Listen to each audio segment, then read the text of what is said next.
किया दुर्योधन? क्यों किया?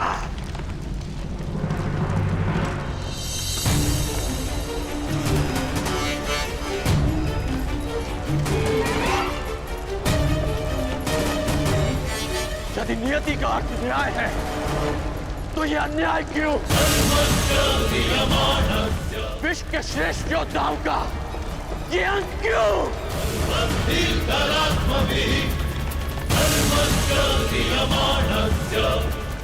माता कुंती के साथ ये छल क्यों?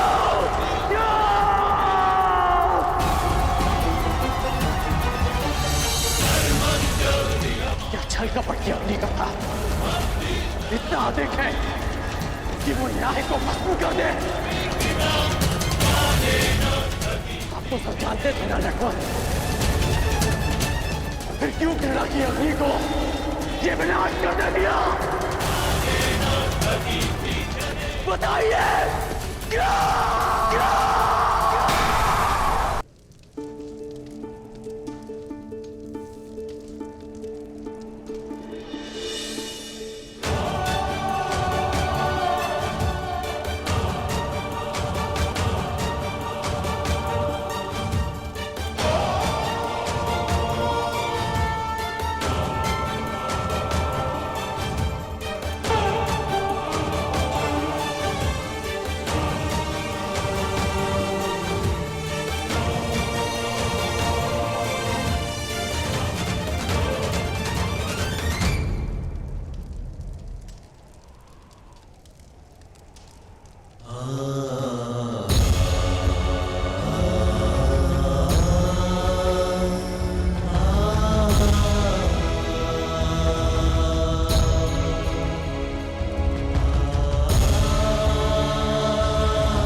मेरा स्मरण करोगे ना पुत्र? मेरे पुत्र को अपना अनुज मानकर उनका रथ हाँको।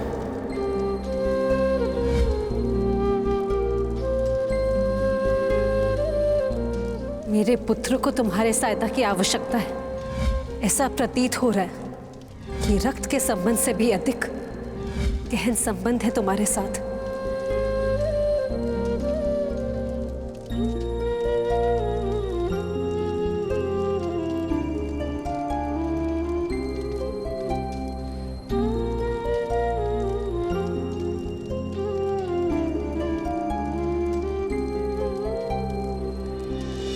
सदा परिवर्तन चाहा, परिवर्तन अन्याय के विरुद्ध, परिवर्तन छल प्रयोग के विरुद्ध।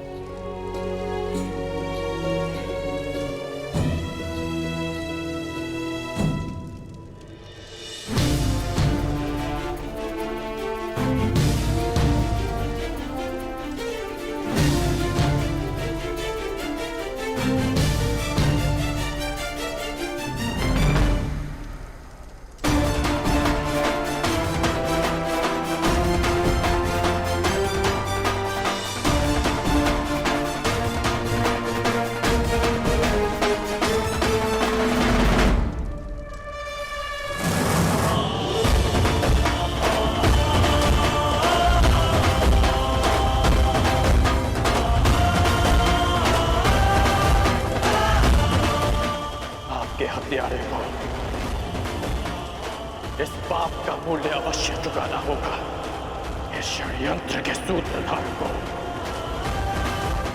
अवश्य दंड मिलेगा,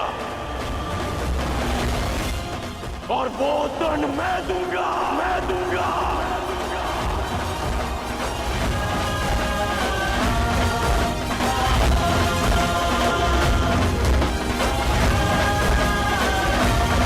हत्यारे को इस पाप का मूल्य अवश्य चुकाना होगा। इस षड्यंत्र के सूत्रधार को अवश्य दंड मिलेगा, और वो दंड मैं दूंगा, मैं दूंगा, मैं दूंगा।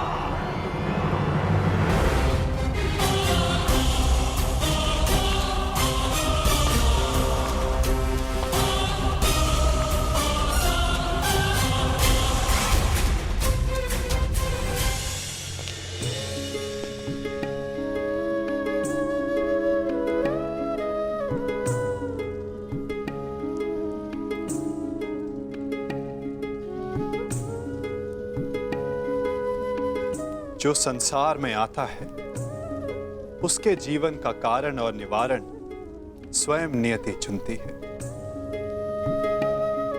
तुम्हारे जीवन का लक्ष्य मात्र अर्जुन से विवाह करना नहीं है, परंतु उससे बहुत ऊंचा है। तुम्हें तो इतिहास की धारा का मार्ग बदलना, एक महान शांति का कारण बनना है।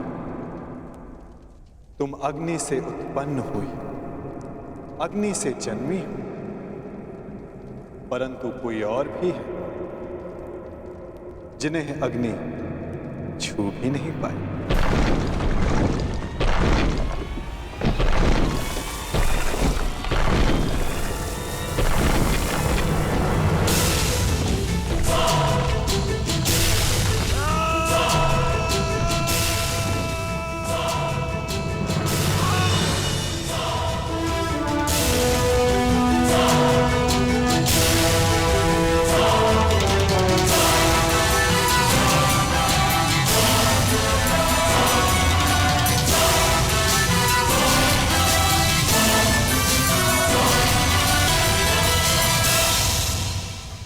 ईश्वर का धन्यवाद, आप सभी लोग सुरक्षित आ गए युवराज। सुरक्षित तो हम तभी हो गए थे जब काका श्री विदुर ने हमें षड्यंत्र के बारे में बता दिया था। विदुर काका श्री ने मलेच्छ भाषा में संदेश भेजा है कि एक लाक्ष्य ग्रह है, इसका निर्माण लाख घी और लकड़ियों से किया गया है। ये हमें भस्म करने के लिए बनाया गया है। हमें यहां से बच निकलने की योजना बनानी होगी। तो रोचन ने आज रात्रि हमें भोज का निमंत्रण दिया है। इसका तात्पर्य समझते हो?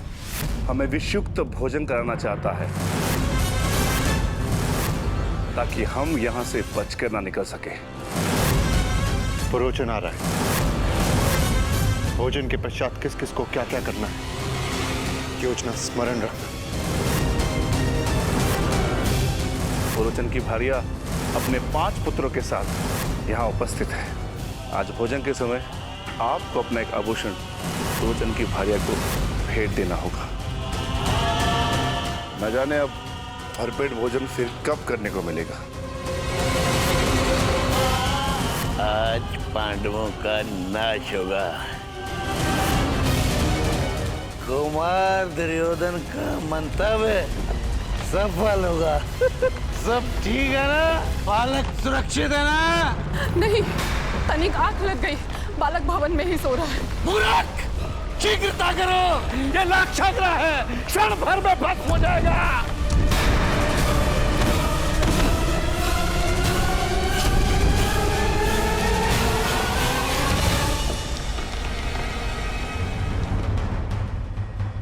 किस ओर युवराज? हस्तिनापुर। नहीं, हस्तिनापुर से कहीं दूर। क्यों माता? हमें शीघ्र ही हस्तिनापुर पहुंचना चाहिए, नहीं तो सब समझेंगे कि हम काल में समा गए। अच्छा है ना, मैं भी यही चाहती हूँ कि सब यही समझे। बार बार तुम्हारे प्राणों पर आक्रमण तो रुकेगा, परंतु माता, दुर्योधन ने हमारी हत्या का प्रयास किया है, पर वो राजा बनने के लिए कोई चक्र रचता जा रहा है। हमें उससे प्रतिकार लेना ही होगा। उसके प्रतिकार के पश्चात वो फिर तुम पर प्रहार करेगा। मेरे पुत्र राजा ना बने ये मुझे स्वीकार है, परंतु तुम्हारे प्राण की हानि नहीं। हमें वन जीवन का अभ्यास है ना, हम वही रह लेंगे। तुम पांचों भाइयों में प्रेम बना रहेगा, किसी की घृणा, किसी का विद्वेष नहीं।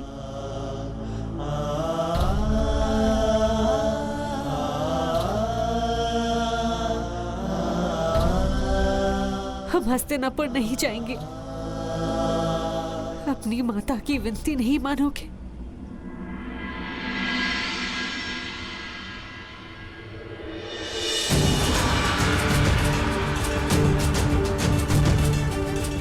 माता विनती नहीं, आदेश करती है माता श्री। हस्तिनापुर तो क्या, आपकी प्रसन्नता के लिए संसार भर का राज्य त्याग सकते हैं हम हस्तिनापुर नहीं जाएंगे।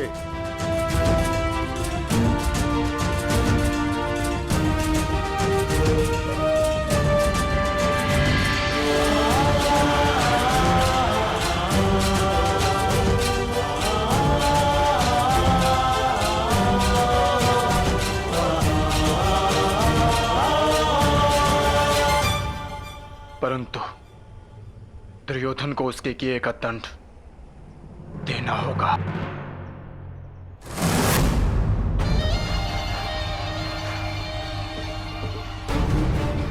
आनंद आ गया,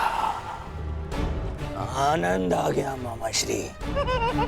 हमारी पांचों बाधाएं एक साथ समाप्त हो गई, एक साथ समाप्त हो गई। हाँ मेरे होने वाले सम्राट,